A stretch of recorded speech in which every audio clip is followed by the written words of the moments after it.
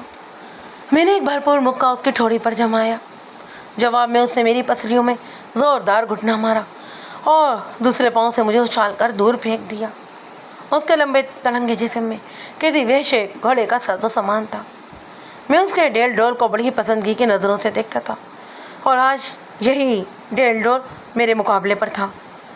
میں نے بیرونی دروازے کی طرف دیکھا، یعنی اچھو بھاگنا چاہتا تھا تو اس کے لیے ضروری تھا کہ مجھے راستے سے ہٹائے۔ اس نے بالکل کبڈی کے انداز میں مجھے جھپکی دینے کی کوشش کی۔ میں نے اس کا یہ بار خالی کر دیا اور بھاگ کر اسے اپنے چھپی میں لے لیا۔ اس بار ہم دونوں برآمدے کے اندر کمرے کے بالکل سامنے گرے۔ گرتے گرتے بھی اچھو میرے ہاتھوں سے مچھلی کی طرح پھسل گیا اور وہ بھی سنبھل کر کمرے کی طرف بھاگا۔ پہلے تو مجھے اس کی یہ حرکت سمجھ میں نہیں آئی، پھر اندازہ ہوا کہ وہ میرے سرکاری پسٹل کی طرف گیا ہے جو دیوار سے لٹکا ہوا ہے۔ یہ بڑی ہی خطرناک صورتحال تھی۔ میں نے ایک بار پھر اس پر چھلانگ لگائی۔ میرا دھکا کھا کر وہ منہ کے بل دیوار سے ٹکرایا اور پھر بڑی تیزی سے گھوما۔ مجھے نیچے جھکنے میں اگر ایک پل کی بھی دیر نہ ہوتی تو اس کا ہتھوڑے جیسا مکہ میرے جبڑے کو ہلا دیتا۔ اس کا یہ بار خالی گیا۔ میں نے رانوں میں ہاتھ دے کر اسے اٹھایا اور پوری قوت کے ساتھ دیوار سے اسے دے مارا۔ اس کے حلق سے کرپناک چیخ نکلی۔ کوئی اور ہوتا تو اس چوٹ سے سنبھل نہ سکتا، لیکن وہ لاہور اور کراچی کے بدماشوں میں رہ کر اور دن رات ماری کر کے بہت سخت جان ہو گیا تھا۔ شدید چوٹ کھا کر بھی وہ نہ صرف اپنے پاؤں پر کھڑا رہا بلکہ میرے پیٹ میں گھٹنا رسید کر کے ایک ناکام کوشش بھی کی۔ میں نے پنجوں پہ کھڑے ہو کر ایک زوردار ہتھیڑ اس کی گردن پر مارا۔ وہ انگیٹھی پر اوندھے منہ گرتے گرتے بچا۔ قریبی کھانے کے برتن گرے تھے۔ اچانک اس نے نہ جانے کیا کیا، وہ تیزی سے گھوما اور میری آنکھوں میں مرچیں بھر گئیں۔ میں نے بڑی کوشش کی آنکھیں کھولنے کی، لیکن ناکامی ہوئی۔ بلال شاہ پکڑو اسے، میں آنکھوں پر ہاتھ رکھ کر چکرایا۔ بلال شاہ ایک چھوٹی سی بھڑک مار کر اس سے لپٹ گیا۔ چھوڑ دے مجھے بہن کے ویر، نہیں تو تیرا پیٹ پھاڑ دوں گا۔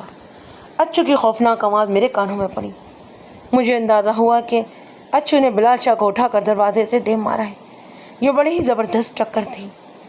دروازہ باہر سے کھلتا تھا، لہذا بلال شاہ کے ٹکرانے سے ایک پٹ چکنا چور ہو گیا اور میں اندھوں کی طرح ٹٹولتا ہوا گھڑے تک آ پہنچا۔ آنکھوں میں ٹھنڈے پانی کے جھپکے دیے، اتنے میں وہ باہر کے دروازے سے فرار ہو گیا، جیسا کہ بعد میں پتہ چلا کہ اس خبیث نے میرے سالن کا بچا ہوا شوربہ پھینکا تھا۔ ڈاکٹر گلزار کا قتل ہونا کوئی معمولی واقعہ نہیں تھا۔ سارے علاقے میں دھوائی مچ گئی۔ گلزار کی لاش امرتسر کے کنارے کالے شمشان گھاٹ میں پڑی ہوئی پائی گئی تھی۔ رات گئے ایک چوکیدار نے اس کی لاش دیکھی۔ اس نے دوسرے لوگوں کو بتایا، قریبی تھانے میں اطلاع دی اور پولیس موقع واردات پر پہنچ گئی۔ مقتول کے جسم پر کئی ضربات تھیں، ایک کلائی کی ہڈی بھی ٹوٹی ہوئی تھی، تاہم سب سے شدید ضرب اس کے سر پر آئی۔ کن پٹی اور پیشانی کے قریب 2 زخم تھے اور ان میں سے خون رس رس کر پورے چہرے کو رنگین کر رہا تھا۔ رات 3 بجے امرتسر جا کر میں نے خود یہ موقع ملاحظہ کیا۔ اس وقت تک لاش اٹھائی جا چکی تھی اور جہاں جہاں خون کے دھبے تھے وہاں پر اینٹوں کی کیاری بنا دی گئی۔ موقع پر گاڑی کے پہیوں کے نشانات تھے اور گیلی زمین پر دھگا مشینی کے آثار بھی صاف نظر آتے۔ ڈاکٹر کے شہر والے دواخانے میں کم از کم 3 گواہ ایسے تھے جن کے سامنے اچھو دواخانے میں گھسا اور اس نے ڈاکٹر کو اٹھا کر ٹیکسی میں پٹکا تھا۔ ٹیکسی پر کوئی نمبر پلیٹ نہیں تھی اور اسے ایک دبلا پتلا سکھ چلا رہا تھا۔ ٹیکسی ڈاکٹر کو لے کر روانہ ہو گئی تو محلے میں شور مچ گیا۔ ایک اسکوٹر پر 3 آدمی بیٹھ کر ٹیکسی کے پیچھے روانہ ہوئے، لیکن 10-15 منٹ بعد ناکام واپس آ گئے۔ سب گواہیاں اچھو کے خلاف جاتی۔ اس بات میں اس شبے کی کوئی گنجائش نہیں تھی کہ اچھو نے ڈاکٹر گلزار سے نوری کی بے عزتی اور بدنامی کا بدلہ لیا ہے۔ وہ پہلے دن سے ہی گلزار کو اپنا رقیب سمجھتا تھا۔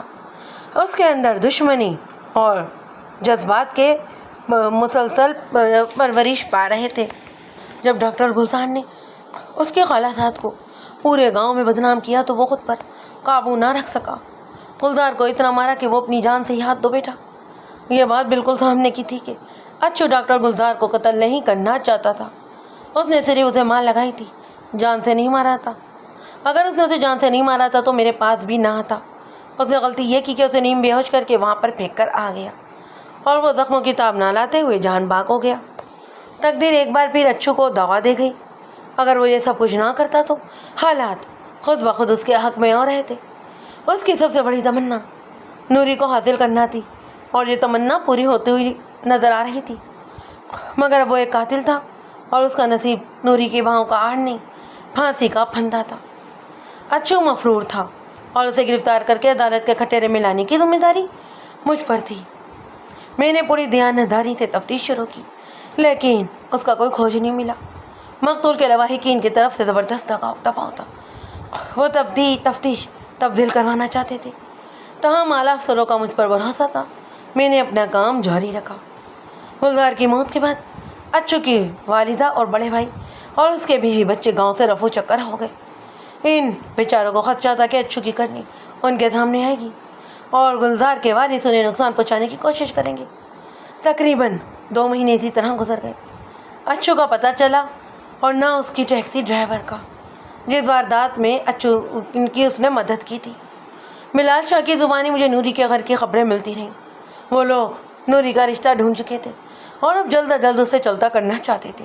اونچی لمبی ہونے گنے جیسی نرم و ملائم نوری کا نصیب امین فورمین جیسے خدرے مرد سے جوڑا جا رہا تھا. امین فورمین یوں تو اس گاؤں کا تھا لیکن اب اس نے امرتسر میں اپنا مکان بنا لیا تھا اور اب اس گاؤں میں اس کا آنا کبھی کبھار ہی ہوتا.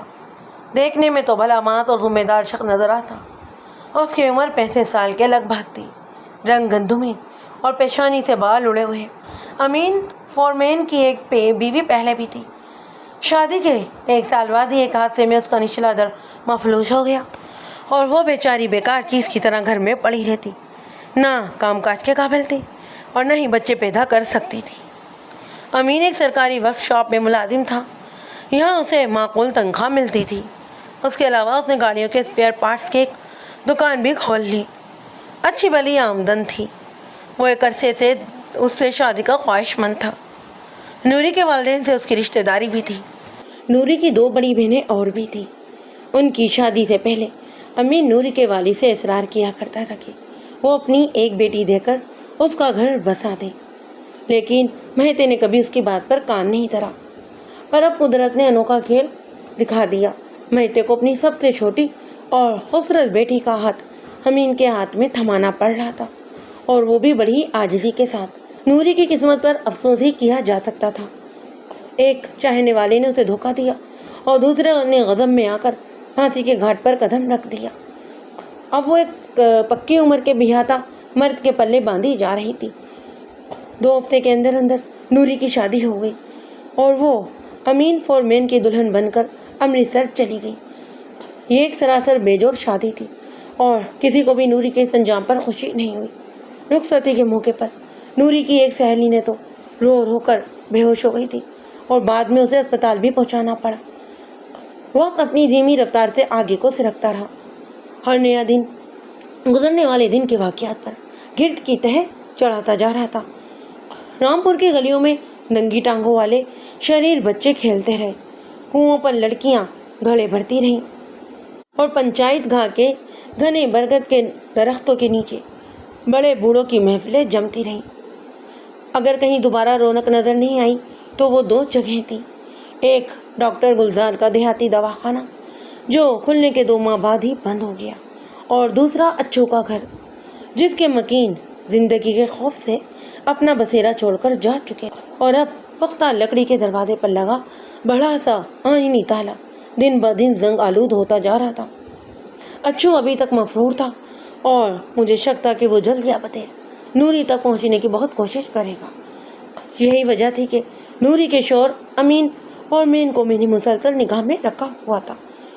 رامپور سے امرتسر کا فاصلہ 8-10 میل سے زیادہ نہیں تھا. ہفتے میں 1 آدھ بار امرتسر جانا ہوتا ہی رہتا. میں جب بھی امرتسر جاتا کسی نہ کسی بہانے امین سے ملاقات ضرور کرتا۔ امرتسر کی اصل آبادی سے کچھ فاصلے پر وہ ایک بہت بڑی ورک شاپ میں کام کرتا تھا۔ یہ ورک شاپ کئی ایکڑ رقبے پر پھیلی ہوئی تھی۔ ورک شاپ کی حد بندی کے لیے خاردار تالے لگاتے ہیں اور ان تاروں کے نیچے اندر مختلف محکموں کی بے شمار نئی اور پرانی گاڑیاں کھڑی رہتی تھیں۔ امین کے نیچے 15-20 میکینک بھی کام کرتے۔ وہ خود بھی مین گیٹ کے پاس لکڑی کے ایک چھوٹے سے کیبن میں بیٹھا رہتا تھا۔ کوئی کام الجھ جاتا تو میکینک آ کر اسے بتا دیتے۔ میں نے امین کو صاف لفظوں میں سمجھا دیا کہ وہ اشرف عرف اچھو کی طرف سے چوکس رہے، وہ مفرور ہے اور کسی بھی وقت سامنے آ سکتا ہے۔ امین میری ساری بات سمجھ گیا۔ ویسے بھی یہ سارا قصہ الف سے لے کر یہ تک اسے معلوم تھا۔ اسے نوری کے بارے میں کوئی بھی بات چھپانا فضول ہی تھا۔ ایک روز کچہری سے واپس آتے ہوئے میں امین سے ملنے رک گیا۔ ورک شاپ میں پہنچا تو وہ اپنے کیبن میں موجود نہیں تھا۔ کیبن سے باہر لوہے کی کرسیوں پر اس کے 3-4 ملنے والے بیٹھے ہوئے تھے۔ 2 نوجوان تھے اور 2 ٹیکسیوں پر یہاں پہنچے تھے۔ شکل و صورت اور لباس سے وہ سب ٹیکسی ڈرائیور ہی لگتے۔ میں سادہ لباس میں تھا، اس لیے کسی نے بھی میری موجودگی کی پرواہ نہیں کی اور اپنی ہی روانی میں بات چیت کرتے رہے۔ وہ ایک دوسرے کو الٹے سیدھے ناموں سے پکار رہے تھے، فحش گالیوں سے نواز رہے تھے اور بار بار کسی دوڑ کا ذکر کر رہے تھے۔ میں نے ان کی باتوں پر کان لگائے تو پتہ چلا کہ وہ کسی ٹیکسی ڈرائیور دوڑ کا ذکر کر رہے ہیں اور اس دوڑ پر شرطیں لگانے وغیرہ کی بھی باتیں ہو رہی تھیں۔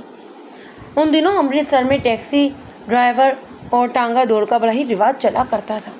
یہ دوڑیں چوری چھپے لگتی تھیں اور ان پر بڑی بڑی شرطیں لگائی جاتی۔ اشرف عرف اچھو بھی اس دوڑ کا بہت شوقین تھا۔ وہ اس بارے میں بڑے بڑے دعوے کیا کرتا تھا اور یہ دعوے حقیقت سے کچھ ایسے خالی بھی نہیں تھے۔ وہ بڑا ہی تیز ڈرائیور تھا، گاڑی ایسے چلاتا جیسے ڈھاکہ مار کر یا کسی ڈاکو کا پیچھا کر رہا ہو۔ یہ کسی ایک وقت کی بات نہیں تھی۔ گاڑی میں بیٹھتے ہی وہ ہوا کے گھوڑے پر سوار ہو جاتا۔ ایک دفعہ ایک ٹیکسی دوڑ میں حصہ لینے کے لیے اس نے اپنے پیر استاد کی ٹیکسی چرا لی اور راتوں رات امرتسر سے دہلی پہنچ گیا۔ بڑی کشش تھی اس کے لیے ایسے کاموں میں۔ ڈرائیوروں میں جو گفتگو ہو رہی تھی اس سے مجھے اور بھی دیگر باتوں کا پتہ چلا۔ وہ امین فورمین کو استانی ملتانی کے نام سے یاد کر رہے تھے۔ اس کے متعلق بڑی دلچسپ باتوں میں مصروف تھے۔ ایک نے کہا، یار سنا ہے نئی استادنی استاد کو قریب بھی نہیں بٹکنے دیتی۔ دوسرا بولا، بات تو ٹھیک لگتی ہے، استاد ساری رات اکیلا ہی رہتا ہے، اسی لیے تو ورک شاپ پر آ کر جمائیاں لینے لگتا ہے۔ تیسرا بولا، اس سے تو دوسرا مطلب بھی لیا جا سکتا ہے۔ پھر وہ انتہائی فحش قسم کی گفتگو کرنے لگے، آپس میں ہنسی مذاق کرنے لگے۔ دیکھتے نہیں تم، ہر ایک کو کاٹ کھانے کو دوڑتا ہے۔ بھورے رنگ کا ایک پھرتیلا سا نوجوان ڈرائیور بولا، اور ہم سب کھوتے کے پتر ہیں، ایک ایسے شخص کے لیے پریشان ہو رہے ہیں جو ہے ہی استاد۔ اڑیل سے اڑیل گاڑی اس کے ہاتھ میں آ کر روانی ہو جاتی ہے، پر استانی کو اسٹارٹ ہوتے ہی دیر نہیں لگے گی، دیکھ لینا تم۔ یکایک ان سب کو اچانک سے چپ ہونا پڑا۔ امین فورمین ایک میلے سے کپڑے سے ہاتھ پہنچتا ہوا واپس آ رہا تھا۔ اس کے ساتھ ایک نوعمر میکینک بھی تھا۔ مجھے دیکھ کر امین سیدھا میری طرف آیا۔ نوعمر میکینک نے باہر بیٹھے ڈرائیور کے ساتھ سرگوشیاں کی اور وہ خاموش ہو گئے۔ غالباً اس نے انہیں میرے بارے میں بتا دیا تھا کہ اندر ایک تھانے دار بیٹھا ہے، وہ ذرا ہوش سے گفتگو کرے۔ میں امین فورمین سے باتوں میں مصروف ہو گیا۔ گفتگو کے دوران اس کی کلائی پر سے قمیض کا بازو اوپر ہوا تو میری نگاہ اس گھڑی پر پڑ گئی۔ میں چونک گیا۔ سنہری ڈائل والی یہ گھڑی خاصی قیمتی گھڑی تھی، کم از کم 500 قیمت تھی اس کی۔ اس سے پہلے بھی میں امین کے پاس ایسی کئی مہنگی اشیاء دیکھ چکا تھا۔ ابھی حال ہی میں اس نے 4,000 روپے کی ایک سیکنڈ ہینڈ موٹر سائیکل بھی خریدی تھی۔ جرمنی کی بنی ہوئی یہ موٹر سائیکل وہ گاؤں بھی لے کر گیا۔ دور دور سے لوگ یہ عجیب و غریب شے دیکھنے کے لیے جمع ہو گئے تھے۔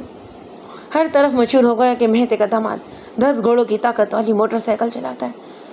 مجھے صاف طور پر اندازہ ہو رہا تھا کہ امین فورمین کے پاس اس کی آمدن سے زیادہ پیسے ہیں۔ میں نے اس کی دکان دیکھی ہوئی تھی اور تنخواہ کا بھی پتہ تھا۔ وہ جتنا خوشحال نظر آ رہا تھا اتنا ہو نہیں سکتا تھا۔ نہ جانے کیوں میرے ذہن میں اس کے خلاف شبہات قدم سر اٹھانے لگے۔ میں نے اپنے ایک ہوشیار مخبر کو مستقبل طور پر امین کی نگرانی پر لگا دیا۔ یہ مخبر اس علاقے کا رہائشی تھا جہاں امین فور مین اپنی دونوں بیویوں کے ساتھ رہائش پذیر تھا۔ اس مخبر نے 8-10 روز کے اندر مجھے کئی کارآمد اطلاعات دیں۔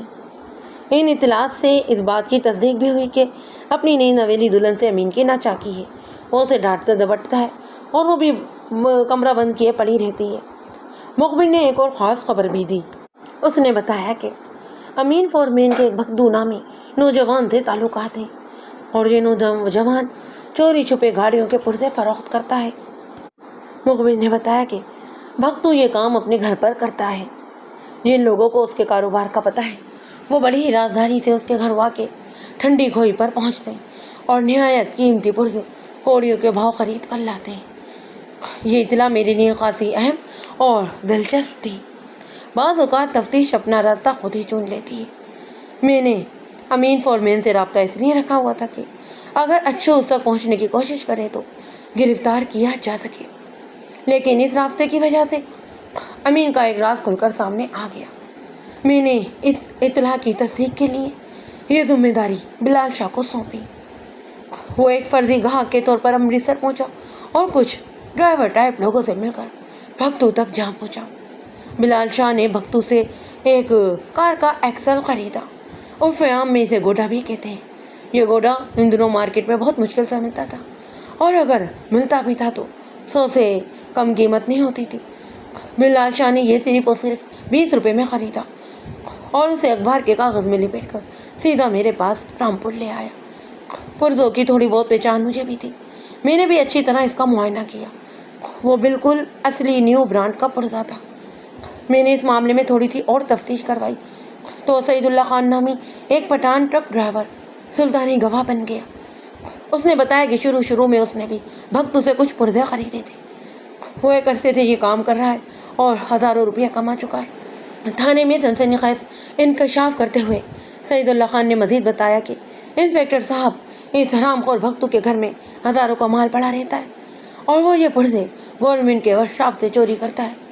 اصل بات تو خدا ہی جانتا ہے، لیکن جہاں تک ہمیں معلوم ہے یہ ملی بھگت کے بغیر کام نہیں ہو سکتا۔ وہ پھرکی کا بچہ امین فور مین بھی اس کا پورا مدد کرتا ہے۔ میں نے پوچھا امین مین فور مین کیا کہتا ہے؟ وہ بولا وہ اپنی آنکھیں بند رکھتا ہے، بس یہی اس کا بہت بڑا مدد ہے۔ بھگتو اور اس کے ساتھی رات کو جاتے ہیں، تار کاٹ کر ورک شاپ میں گھستے ہیں اور گاڑیوں کا انچر ونچر ڈھیلا کر لے آتے ہیں۔ سب کچھ امین فور مین کی ناک کے نیچے ہوتا ہے، لیکن وہ خدائے خوار چپ رہتا ہے اور اس کو چپ رہنے کی قیمت ملتی ہے۔ رشوت کھاتا ہے وہ۔ میں نے پوچھا یہ کام کب سے ہو رہا ہے؟ سعید اللہ خان نے بتایا ہم کو نہیں معلوم، لیکن 4-5 مہینے سے یہ کام بڑے ہی زوروں پر ہے۔ ہم نے سنا ہے کہ پہلے امین فور مین اس حرامی بھگتو کی بات نہیں مانتا تھا، راضی نہیں ہوتا تھا۔ اسے اپنی نوکری کا خطرہ تھا، پھر معلوم نہیں کیا ہوا وہ راضی ہو گیا۔ اب تو وہ بھگتو کے سامنے چوپ ہی نہیں کرتا، کھلی چھٹی دے دی ہے اس بے ایمان کو، اور وہ دیمک کے موافق رات دن چاٹ رہا ہے ورک شاپ کی گاڑیوں کو۔ سعید اللہ خان نے اس معاملے پر کھل کر اور بڑی تفصیل سے بات کی۔ اس کی گفتگو سے میں نے یہ نتیجہ نکالا کہ امین فور مین پرزوں کی اسٹوری میں ملوث تو ہے، لیکن اس کام کے لیے اسے مجبور کیا گیا ہے۔ شروع میں اس نے بھگتو سنگھ کی بات نہیں مانی، بلکہ اسے پکڑوانے کی بھی دھمکیاں دی، لیکن کچھ عرصے بعد اچانک نہ جانے کیا ہوا کہ سب اندیشے بالائے طاق رکھ کر وہ بھگتو سنگھ کی لائن پر آ گیا۔ دوسرے لفظوں میں بھگتو سنگھ نے اسے مجبور کر ہی دیا کہ وہ ورک شاپ میں ہونے والی چوری سے آنکھیں بند رکھے۔ اس چشم پوشی کے بدلے میں بھگتو اپنی کمائی میں سے کچھ رقم امین کو بھی دے دیتا۔ یہ رقم صرف امین فور مین کی نہیں ہوتی تھی، بلکہ کئی اور افراد بھی اس میں شریک تھے، جس میں ورک شاپ کے 2 چوکیدار بھی شامل تھے۔ امین کے حصے میں مشکل سے 150 روپیہ آتا، یعنی ایک معمولی سی رقم کے عوض امین فور مین اتنا بڑا خطرہ مول لینے پر مجبور تھا، اور اس وجہ سے بھگتو سنگھ سے اکثر اس کی لڑائی بھی ہوتی رہتی تھی۔ در حقیقت وہ اس دلدل سے نکلنا چاہتا تھا، لیکن بھگتو سنگھ کے ہاتھ میں معلوم نہیں ایسی کون سی غلطی کہ وہ دباتا تھا تو امین اس کے سامنے بالکل بے بس ہو جاتا۔ بھگتو سنگھ کے بارے میں نے مختلف ذریعوں سے یہ بھی معلومات حاصل کرنے کی کوشش کی کہ معلوم نہیں کیا ہوا کہ وہ خطرناک شخص ہے۔ اس کا کوئی قریبی رشتہ دار کسی بہت بڑے سرکاری عہدیدار کا ڈرائیور ہے۔ اس تعلق کی وجہ سے وہ چھوٹے بڑے کئی کیسوں میں بری بھی ہو چکا ہے۔ بہت ہی ہٹ چٹ شخص ہے۔ چند ماہ پہلے وہ بھیک مانگنے والی ایک نوجوان لڑکی کو اٹھا کر اپنے بنگان میں لے گیا۔ لڑکی کا شوہر اسے چھڑانے کے لیے پہنچا تو بھگتو سنگھ نے اس سے ہاتھا پائی کی اور ایسا زوردار مکہ اس کے سر پر مارا کہ وہ وہیں تڑپ کر گر گیا اور بعد میں مر گیا۔ وہ اس قتل سے صاف بری ہو گیا۔ متعلقہ انسپکٹر نے اپنی رپورٹ میں لکھا کہ مقتول نشے کا عادی تھا اور دماغ کی شریان پھٹنے سے مرا ہے۔ پتہ نہیں کیسے لڑکی نے بھی عدالت میں یہ بیان دے دیا کہ مرنے والے نے بھگتو سنگھ سے کوئی بھی ہاتھا پائی نہیں کی۔ اسی طرح کے اور کئی بھی قصے بھگتو سنگھ کے حوالے سے مشہور تھے۔ پیشے کے لحاظ سے وہ مشہور ڈرائیور تھا اور غیر شادی شدہ تھا۔ میں نے فیصلہ کیا کہ بھگتو سنگھ کو رکھے ہاتھوں پکڑا جائے تاکہ بہت بڑے افسر کا ڈرائیور کوئی چاچا ماما اسے چھڑا نہ سکے۔ اپنے مخبر کے ذریعے اور سلطانی گواہ کی مدد سے میں نے امین فورمین کا کچا چٹا جان لیا۔ ورک شاپ میں چوری کی واردات عموماً جمعرات اور جمعے کی درمیانی شب کو ہوتی تھی۔ اسی روز امین کی ڈیوٹی رات کو ہوتی۔ وہ مخصوص گاڑیوں کے بورڈ شام کو ہی کھلوا دیتا۔ چوکیدار اس سے ملے ہوئے تھے۔ وہ دائیں بائیں ہو جاتے۔ بھگتو سنگھ اپنے ایک یا دو ساتھیوں کے ساتھ ورک شاپ میں گھستا اور گاڑیوں کا پوسٹ مارٹم شروع کر دیتا۔ وہ جمعرات کی ایک ٹھٹری ہوئی شب تھی۔ 12:30 بجے کا عمل تھا۔ میں اپنے ASI اور عملے کے 4 افراد کے ساتھ بڑی خاموشی سے ورک شاپ میں چھاپا مارا۔ سلطانی گواہ سعید اللہ خان کے علاوہ ورک شاپ کا ایک نوجوان میکینک رنگبیر بھی ہمارے ساتھ تھا اور ہم سب سے پہلے امین فورمین کے کیبن میں جا گھسے۔ وہ تو اپنی ڈیوٹی پر ہی موجود نہیں تھا۔ اس کی جگہ ایک کالا کلوٹا رنگ کا بندہ کرسی پر ٹانگیں پسارے سو رہا تھا۔ رنگبیر کی رہنمائی میں ہم ورک شاپ کے وسیع اور احاطے میں پہنچے۔ وہ ہمیں ایک بس میں لے گیا۔ اب بس کی باڈی تیار ہو چکی تھی، صرف رنگ وغیرہ تیار ہونے والا تھا۔ ہم دروازے کھول کر اندر داخل ہوئے تو دونوں چوکیداروں سے ملاقات ہو گئی۔ وہ اپنی رائفلیں ایک طرف رکھے بڑے ہی تسلی سے تاش کھیل رہے تھے اور ایک سیٹ پر شراب کی خالی بوتل بھی لڑکی ہوئی تھی۔ فرش پر ہڈیوں، مونگ پھلی اور چلغوزوں کے چھلکوں کی بہار تھی۔ مستی اندرونی روشنی میں چوکیدار کے چہروں پر سرسوں کی طرح زرد نظر آنے لگے۔ انہیں فوری طور پر حراست میں لیا گیا۔ اب رنگبیر ہمیں ورک شاپ کی شمالی حصے کی طرف لے گیا۔ یہاں ایک جگہ سفید رنگ کی بے شمار چھوٹی بڑی جیپیں کھڑی تھیں۔ یہ بالکل نئی نکور گاڑیاں تھیں، لیکن کھلے آسمان تلے ہونے کے سبب گرد و بھار سے ٹی ہوئی تھیں۔ ان کی حالت دیکھ کر اندازہ ہوتا تھا کہ وہ طویل عرصے سے یہاں پارک میں اور موسم کی سختی سے رہی ہیں۔ ان گاڑیوں کا تعلق محکمہ جنگلات سے تھا۔ معلوم نہیں کس وجہ سے یہ ابھی تک بیکار پڑی تھی۔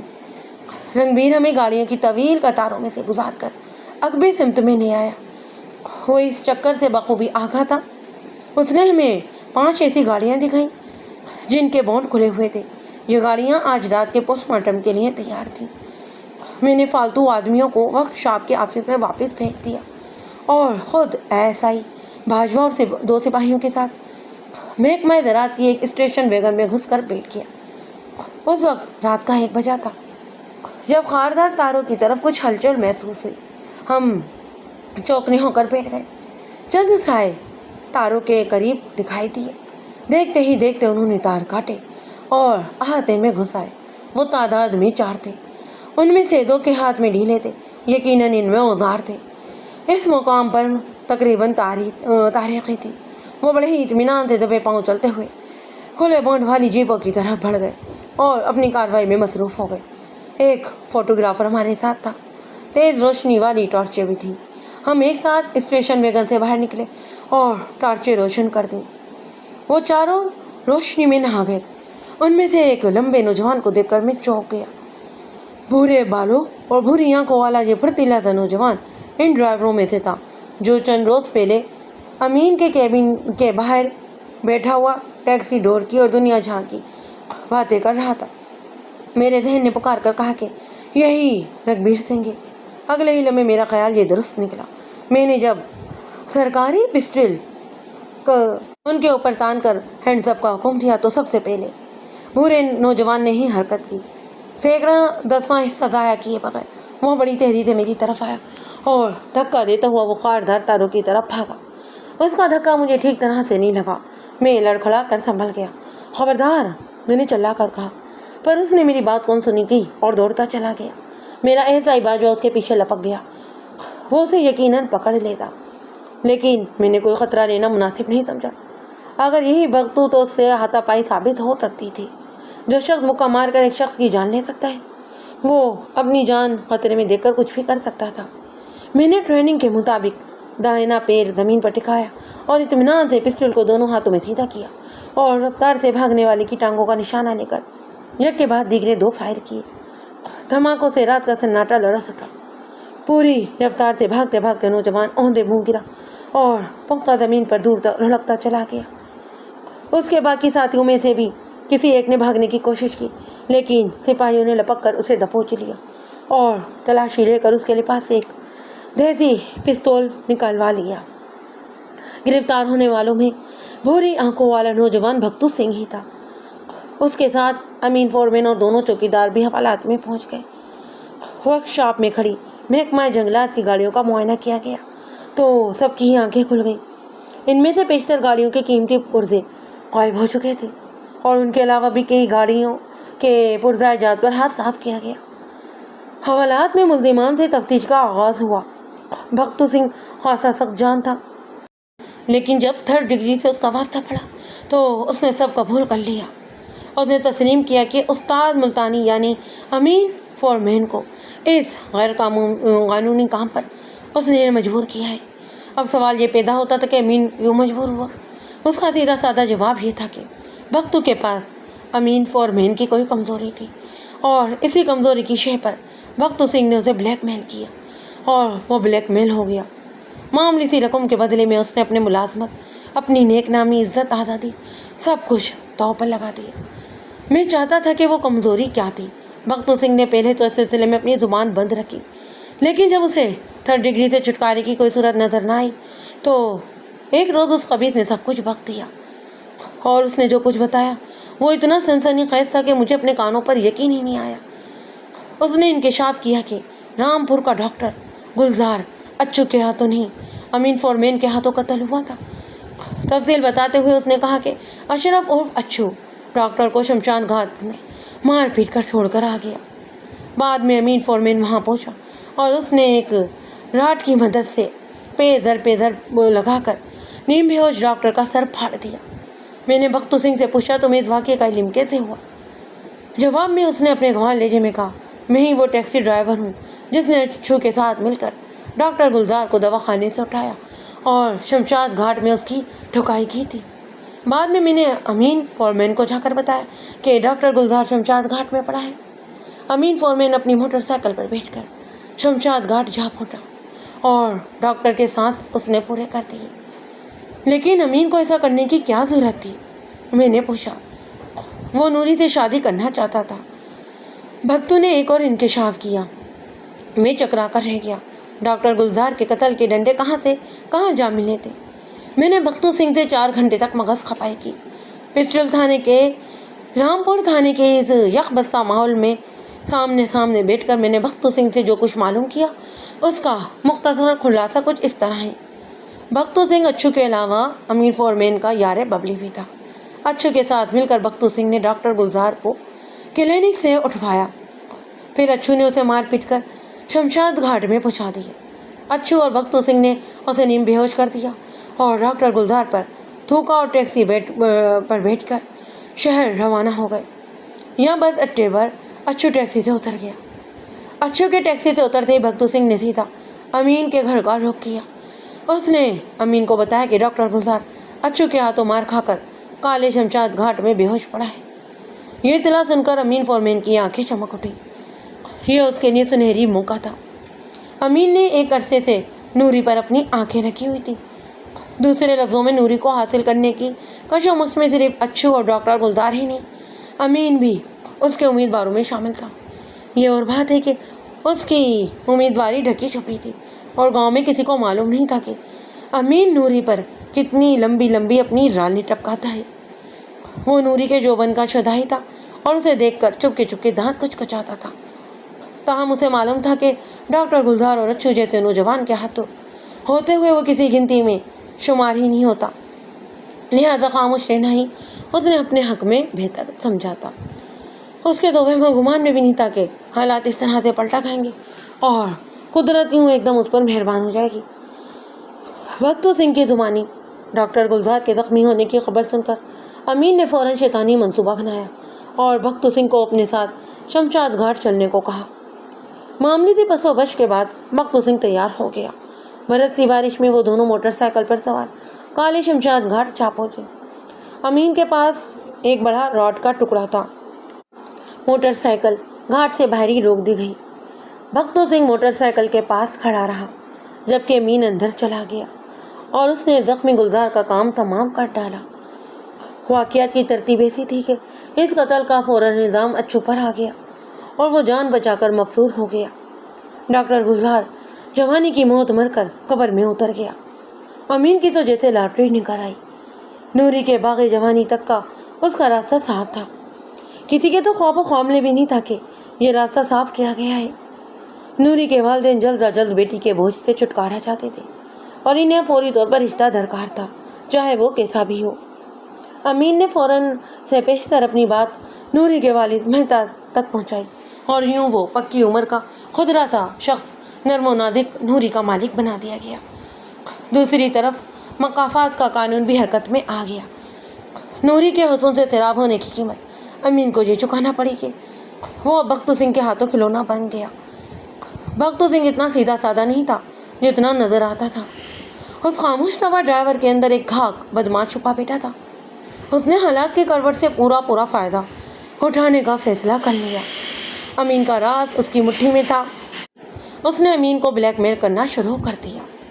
ایک عرصے سے اس کی نگاہ ورکشاپ میں کھڑی سرکاری گاڑیوں پر تھی۔ وہ ایک مرتبہ پہلے بھی اپنا منصوبہ امین کے سامنے پیش کر چکا تھا، لیکن اس وقت امین نے اسے سختی سے جھڑک دیا۔ وہ جانتا تھا کہ یہ اس کے لیے سراسر گھاٹے کا سودا ہے۔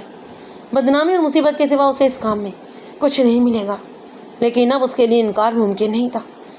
بھگتو سنگھ کو اپنی زبان کھول دیتا تو ڈاکٹر کے قتل کے الزام میں پھانسی کے تختے پر امین پہنچ سکتا تھا، لیکن اسے ایک ایسی راہ پر چلنا پڑا جس پر وہ ہرگز چلنا نہیں چاہتا تھا۔ امین بظاہر جتنا سیدھا سادہ شہری نظر آتا، لیکن حوالات میں وہ بھگتو سنگھ سے بھی زیادہ ڈھیٹ اور سخت جان نکلا۔ اس نے ایک بالے جرم نہیں کیا، مگر اس سے کوئی کیس پر فرق پڑنے نہیں والا تھا۔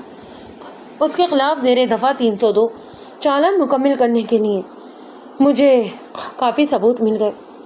ریمانڈ ختم ہوتے ہی میں نے بھگتو اور امین فورمین کو جوڈیشنل ریمانڈ پر جیل بھیج دیا۔ خاوند کی گرفتاری کے بعد نوری امرتسر سے واپس رامپور آ گئی۔ اسے جیسے کسی پنجرے سے رہائی ملی تھی۔ بلال شاہ ان دنوں بستور ان کے گھر آتا جاتا تھا۔ اپنی منہ بولی بہن سے اسے تمام حالات کا پتہ چلتا رہتا تھا۔ ایک روز بلال شاہ تانے آیا تو اس کی گول مٹول آنکھوں میں کسی اہم اطلاع کی چمک تھی۔ میں نے اس کی آنکھوں موڑ دیکھتے ہی فوراً ملائی والی چائے منگوائی اور برفی منگوائی۔ نہ بھی منگواتا تو آخر منگوانی تھی، اور نخروں میں جو وقت ضائع ہوتا وہ الگ تھا۔ برفی اور چائے کو اپنے منہ میں مکس کرتے ہوئے بلال شاہ نے دبی دبی آواز میں کہا، خان صاحب، کل گاؤں میں ایک بہت بڑا اہم واقعہ ہوا ہے، آپ کو پتہ ہی نہیں۔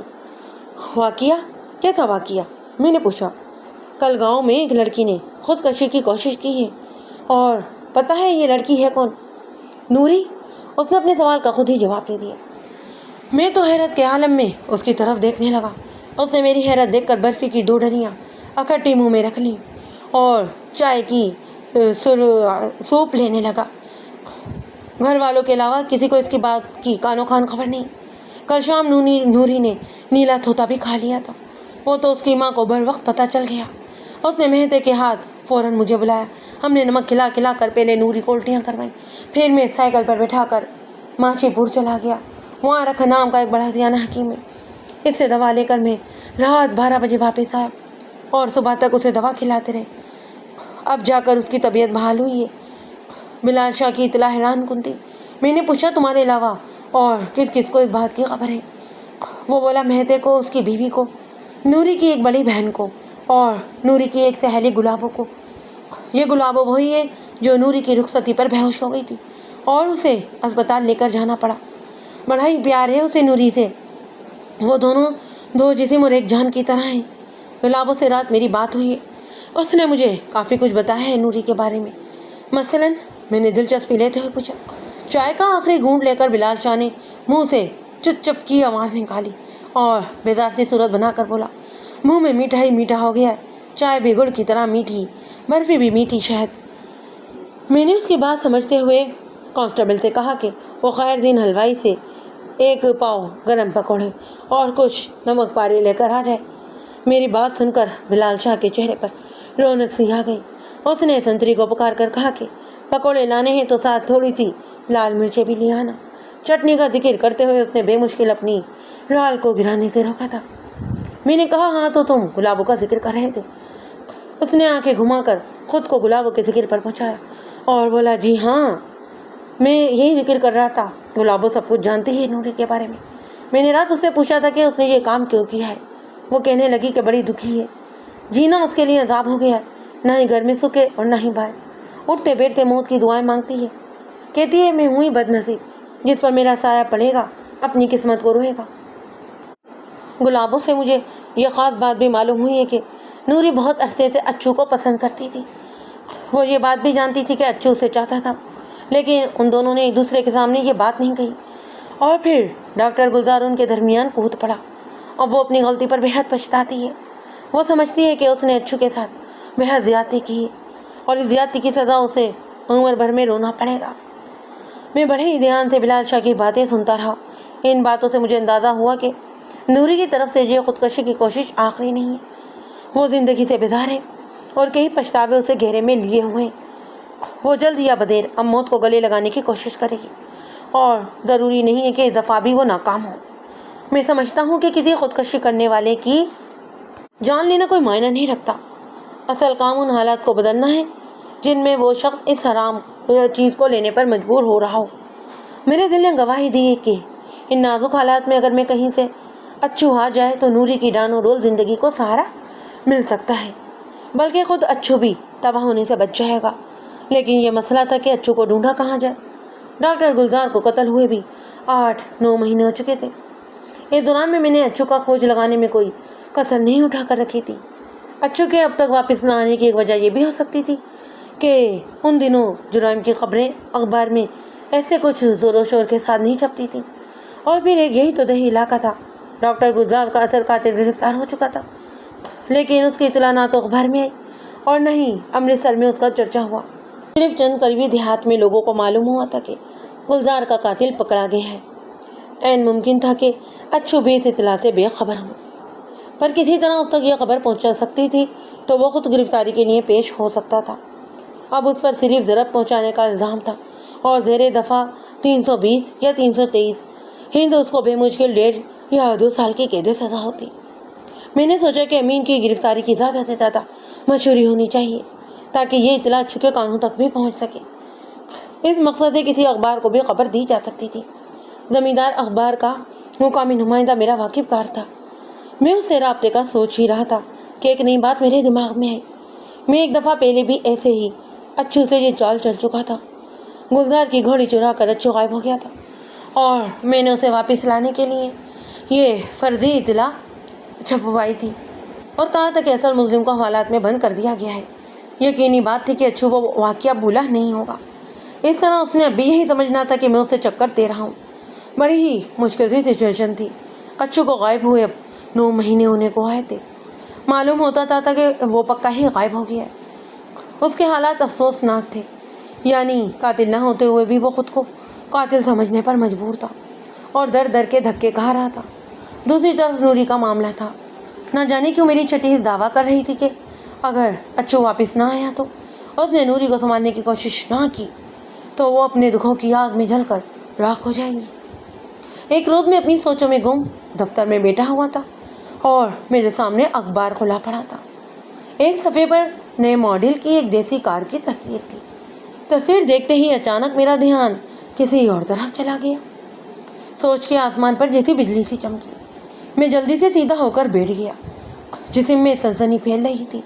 میں تیزی سے اٹھا اور تیز قدموں سے باہر نکل گیا۔ میرے کانوں میں وہ گفتگو گونج رہی تھی جو چند ہفتے پہلے میں نے امین فورمین کے کیبن میں بیٹھ کر سنی تھی۔ ٹیکسی ڈرائیور میری موجودگی سے بے پرواہ کسی ٹیکسی ریس کی باتیں کر رہے تھے اور اس گفتگو میں پیش بھگتو سنگھ ہی تھا۔ مجھے اندازہ ہوا کہ ٹیکسی ڈور کا انتظام کرنے والوں میں وہ بھی شریک ہے۔ بھگتو سنگھ اس وقت تھانے میں ہی تھا۔ کچھ پوچھ تاچھ کرنے کے لیے میں نے اسے بلایا۔ میں لاک اپ میں پوچھا تو وہ وہاں پر بیٹھا ہوا تھا اور اپنی بوڑھی داڑھی کو کھجا رہا تھا۔ میں نے لاک اپ کا دروازہ کھلایا، اس کے سامنے پہنچ گیا۔ وہ حیرت سے میری طرف دیکھنے لگا۔ میں نے کہا، بھگتو میں ایک بات پوچھنا چاہتا ہوں، دیکھو سچ سچ بتانا۔ بھگتو کی ساری اکڑ ختم ہو چکی تھی۔ وہ بھلے انسانوں کی طرح اقرار میں سر ہلانے لگا۔ میں نے کہا، میری اطلاع کے مطابق امرتسر کے گرد و نواح میں کسی ٹیکسی دوڑ ہونے والی ہے اور اس دوڑ کا انتظام کرنے والوں میں تم بھی شامل تھے، کیا یہ بات سچ ہے؟ بھگتو سنگھ نے پہلے تو انکار کیا، لیکن جب میں نے اس پر زور دیا تو وہ مان گیا۔ اس نے تسلیم کیا کہ ایسی دوڑ ہونے والی ہے، لیکن کہاں اور کب ہونے والی ہے یہ اسے معلوم نہیں۔ میں جانتا تھا کہ اسے یہ بھی معلوم ہے۔ تھوڑی سی مزید سختی کر کے کوشش کی تو میں نے اسے جیبیں اگلوا لیا۔ یہ ٹیکسی دوڑ ٹھیک ایک ہفتے بعد ہونے والی تھی۔ امرتسر سے کوئی 20-25 میل شمال کی طرف ڈیگ نالے کے ساتھ ساتھ میلوں تک غیر آباد زمین پڑی تھی۔ کہیں کہیں خالی میدان بھی بنے ہوئے تھے۔ اس قسم کی دوڑیں ایسے ہی زرعی میدانوں میں ہوتی تھیں۔ بھگتو سنگھ نے کہا کہ ہفتے یا اتوار کی صبح دوڑ اس میدان میں ہوگی۔ بھگتو سنگھ نے یہ بھی انکشاف کیا کہ پچھلے 3 سال سے یہ دوڑ ہر سال یہیں ہوتی ہے۔ دوڑ میں حصہ لینے والی ٹیکسیاں بڑی خاموشی سے یہاں پر پہنچتی ہیں۔ انہیں درختوں کے درمیان پارک کر دیا جاتا ہے۔ ڈرائیور شراب پیتے ہیں، دنگا فساد کرتے ہیں اور رات بھر شرطیں لگاتے ہیں۔ صبح 8 بجے دوڑ شروع ہو جاتی ہے اور 10-11 بجے تک یہ تماشا ختم ہو جاتا ہے۔ نہ جانے کیوں مجھے یقین تھا کہ اشرف اور اچھو اس دوڑ میں ضرور حصہ لے گا اور زبردست قسم کی ٹیکسی کی یہ ریس ہوگی۔ میں شدت سے اب ہفتے کے دن کا انتظار کرنے لگا۔ آخر خدا کر کے وہ دن بھی آ پہنچا۔ میں نے ایک ٹیکسی کا انتظام پہلے ہی کر لیا۔ میں اور ایسائی باجوہ ڈرائیوروں کے بحث میں دوڑ کے مقام پر پہنچ گئے۔ یہاں کا نقشہ ویسا ہی تھا جیسا بھگتو سنگھ نے بتایا۔ ڈیگ نالے کے کنارے درختوں کے گھنے جھنڈ میں کم و بیش کافی ٹیکسیاں کھڑی تھیں۔ ان میں کئی ٹیکسیوں پر لاہور اور جالندھر وغیرہ کے نمبر تھے۔ کچھ ٹیکسیوں پر قابلی پٹھانوں کی تھی اور یہ خوب سجی ہوئی تھی۔ بیشتر ڈرائیور نشے میں دھت تھے اور چک چک کر باتیں کر رہے تھے۔ دن چڑھ چکا تھا اور اب جوں ریس کا وقت قریب آ رہا تھا، حصہ لینے والوں میں جوش و خروش بڑھتا جا رہا تھا۔ میں اور بلال شاہ اور باجوہ ہر چہرے میں اچھو کا چہرہ تلاش کر رہے تھے۔ اسی چکر میں 8 بج گئے۔ ریس کا آغاز ہو گیا۔ 8 کی ٹکریوں میں تقریباً 10 ریسیں ہونی تھیں۔ تمام ریسوں میں پہلے نمبر پر آنے والوں کی فائنل ریس آخر میں ہونا تھی۔ ریس جہاں سے شروع ہوتی ایک طویل چکر کاٹ کر وہیں پر ختم ہوتی۔ یہ انداز 4 میل کا چکر تھا۔ تیسری ریس کی ٹیکسیاں واپس آئیں تو پہلے کی طرح گرد و غبار کے بادل آسمان کو چھونے لگے۔ سب سے آگے ایک ہیلمن گاڑی تھی۔ وہ تو جیسے ہوا میں اڑتی ہوئی چلی آ رہی تھی۔ وہ بڑے ہی فاصلے سے جیت رہی تھی۔ اس سے قریب ترین ٹیکسی بھی تھی جو اس سے کچھ ہی دور تھی۔ جب یہ گاڑی میرے پاس سے گزری تو میں اس میں بیٹھے اچھو کو پہچان گیا۔ اس نے سکوں کی طرح چہرے اور سر کے بال بڑھا رکھے تھے۔ حلیہ بھی سکوں والا ہی تھا، لیکن یہ حلیہ میری آنکھوں کو دھوکہ نہیں دے سکا۔ میرے چہرے پر جوش کی لہر دیکھ کر بلال شاہ اور باجوہ چونک سے گئے۔ میں نے انہیں اشارے سے بتایا کہ اچھو اس ٹیکسی میں ہے۔ چند لمحے بعد ٹیکسی اپنے مقام پر آ کر رک گئی۔ دروازہ کھلا اور خوشی سے تمتماتا ہوا چہرہ لیے اچھو باہر نکل آیا۔ دیہاتیوں کے مخصوص انداز میں اس نے ایک ٹانگ پر ناچ کر منہ پر مٹھی رکھی اور ہونٹوں سے بھب بھب کی فاتحانہ آواز نکالی۔ عین اسی وقت اس کی نظر میرے اور بلال شاہ پر پڑ گئی۔ یکدم اس کے چہرے کا رنگ بدل گیا۔ اس نے آنکھیں سکیڑ کر ہمیں غور سے دیکھا۔ اس کے حمایتی اسے مشورہ کرتے ہوئے آگے بڑھ رہے تھے۔ وہ اسے شاباش دینا چاہتے تھے، لیکن ان کی شاباش وصول کرنے سے پہلے ہی اس نے دوڑ لگا دی۔ یہ بڑا ہی مذاق خیز منظر تھا۔ اس کے حمایتوں کو سمجھ ہی نہیں آ رہی تھی کہ یکدم اچھو کو کیا ہو گیا ہے۔ بھڑکے مارتا مارتا وہ اچانک بھاگ کر کیوں کھڑا ہو گیا، اور بھاگ بھی وہ ایسے رہا تھا جیسے موت کے فرشتے کو دیکھ لیا ہو۔ اصل گھوڑے کی طرح لمبی ٹانگیں تھیں اس کی، جسم بھی بھوکے بیڑیے جیسا تھا۔ لمحوں میں وہ کہیں سے کہیں پہنچ گیا۔ اسی دوران باجوہ ٹیکسی اسٹارٹ کر کے پہلا گیئر لگا چکا تھا۔ ہم پھرتی سے ٹیکسی میں سوار ہوئے اور وہ کمان سے نکلے تیر کی طرح اچھو کے پیچھے گئی۔ دور دور تک خالی میدان تھا، چھپنے کے لیے کوئی جگہ نہیں تھی۔ مجھے امید تھی کہ ہم 1 منٹ کے اندر اسے جا لیں گے، لیکن پھر اچھو بھاگتے بھاگتے اچانک ایک نالے کی طرف مڑ گیا اور کنارے کے گھنے درختوں میں گھس گیا۔ ان درختوں کے بیچ ایک برچی سی بنی ہوئی تھی، اس کے ساتھ ہی ایک بارہ وردی ٹائپ کی چیز تھی۔ کوئی بہت پرانا مقبرہ تھا، قبر کا نام و نشان تک مٹ چکا تھا۔ اندر کثرت سے جھاڑ اکھائیں اور جھاڑیاں اگی ہوئی تھیں۔ اچھو تیر کی طرح اس پناہ گاہ میں گھس گیا۔ میں نے ٹیکسی میں 30 گز پر رکوائی اور نیچے اتر آیا۔ بلال شاہ اور باجوہ بھی ساتھ ہی اترے۔ دفتر اچھو کی لڑکارتی ہوئی آواز آئی، نواز خان، میرے ہاتھ میں پستول ہے، آگے آیا تو مولا کی قسم لحاظ نہیں کروں گا۔ اس کے ساتھ ہی اس نے ایک ہوائی فائر کر کے اپنے دعوے کا ثبوت بھی پیش کیا۔ ہم نے درختوں کی آڑ لے لی۔ میں نے پکار کر کہا، اچھو، خامخواہ خود کو مصیبت میں نہ ڈال، گلزار کا قاتل پکڑا جا چکا ہے۔ دیکھ، میری بات سن لے، میرا یار ہے تو، باہر آ جا، میں تجھ سے وعدہ کرتا ہوں کہ کوئی آنچ نہیں آئے گی تجھ پر۔ وہ گرج کر بولا، لعنت ہے تجھ پر اور تیری یاری پر، تو یار نہیں یار مار ہے، یاری کو بیچ میں نہ لا۔ اگر ہمت ہے تو آ پکڑ لے مجھے آ کر، اور دیکھ اس بہن کے ویر کو پیچھے ہٹا لے، ورنہ میں پیٹ پھاڑ دوں گا اس کا۔ اس کا اشارہ بلال کی طرف تھا۔ بلال شاہ برشی میں جھانکنے کے لیے تھوڑا سا آگے چلا گیا تھا۔ میں نے اسے ڈانٹ کر پیچھے ہٹا لیا۔ اسی دوران ٹیکسی ڈور کے تماشائیوں میں سے بیشتر لوگ بھاگتے ہوئے موقع پر پہنچ چکے تھے اور اب یہاں درختوں کی آڑ میں کھڑے خوفزدہ نظروں سے یہ منظر دیکھ رہے تھے۔ میں نے گہری سنجیدگی سے کہا، اچھو، میں تجھ سے جھوٹ نہیں بول رہا، ڈاکٹر کا قاتل پکڑا گیا ہے، اس کا چالان بھی مکمل ہو چکا ہے، تو خود کو کیوں خامخواہ مصیبت میں ڈال رہا ہے؟ وہ تلخ لہجے میں بولا، میں تیری چال بازی جانتا ہوں نواز خان، اب دھوکہ نہیں کھاؤں گا، اگر ہمت ہے تو آگے آ اور پکڑ لے مجھے۔ اس کا لہجہ تاؤ دلانے والا تھا۔ وہ گفتگو کے دوران مجھے گالیاں بھی دے رہا تھا، جو میں یہاں پر تحریر نہیں کر رہا ہوں، لیکن میں یہ بات جانتا تھا کہ اس میں قصور اس کا اتنا نہیں ہے، قصور میرا ہی تھا۔ میں نے ایک دفعہ اسے جو چال چلی تھی وہ اب میرے سامنے آ رہی تھی۔ باجوہ بہت غصے میں تھا، پسٹل اس کے ہاتھ میں بار بار مچل رہا تھا، لیکن میں نے اسے اشارے سے سمجھا دیا کہ وہ کوئی کارروائی نہیں کرے گا۔ میں نے قمیض اٹھا کر کمر سے پسٹل والی پیٹی کھولی اور بلال شاہ کو تھما دی۔ یہ منظر یقیناً اچھو بھی دیکھ رہا تھا۔ اس کے بعد میں بڑے ہی اعتماد سے خالی ہاتھ برچی کی طرف بڑھا۔ مجھے یقین تھا کہ وہ اب گولی نہیں چلائے گا، لیکن وہ بھی 1 نمبر کا حرام خور نکلا۔ ابھی میں برچی سے 8-10 قدم دور تھا کہ دھماکہ ہوا اور گولی میرے داہنے کندھے کو چھوتی ہوئی گزر گئی۔ صاف اندازہ ہوا کہ بازو کے گوشت سے ایک بوٹی کٹ کر علیحدہ ہو گئی۔ تیز سے میرا دماغ بھنبھنا اٹھا۔ آخر چند قدم کا فاصلہ میں نے بھاگ کر طے کیے اور برچی کے اندر گھس گیا۔ اس دوران ایک فائر اور بھی ہوا، لیکن یہ گولی میرے پاؤں کے درمیان کچی زمین میں گھس گئی۔ برچی میں گھستے ہی میں نے دیوانہ وار اچھو سے لپٹ گیا۔ اسے اپنی جسمانی طاقت اور لڑائی میں مہارت پر بہت مان تھا۔ دوسری طرف میں بھی سخت جھنجھلایا ہوا تھا۔ پہلے ہی حلے میں نے اس کے ہاتھ سے پسٹل چھین کر نکال لیا۔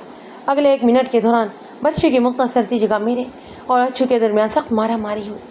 کئی بار میں نے اسے اٹھا کر پٹکا، کئی بار اس نے مجھے رگیدا۔ میرے کندھے کی طرح اس کا لمبا چوڑا تھوبڑا بھی خون سے رنگین ہو گیا۔ وہ ایک زبردست لڑاکا لڑکا تھا، لیکن میں کسی موقع پر اسے خود پر حاوی نہیں ہونے دے رہا تھا۔